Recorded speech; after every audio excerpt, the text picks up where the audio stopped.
ഇനി നമുക്ക് ഒരെണ്ണം അങ്ങനെ ഉണ്ടാക്കാം.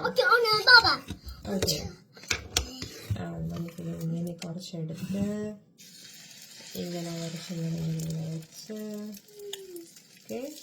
ഇനി നമുക്ക് ഇതിനകത്ത് കുറച്ചും കൂടി ഇങ്ങനെ ഇട്ട്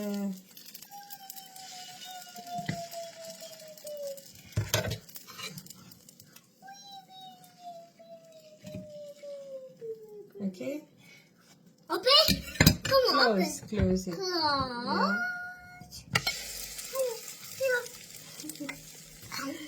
ടച്ച് ചെയ്യരുത് ബേബ. വെയിറ്റ് ചെയ്യുക.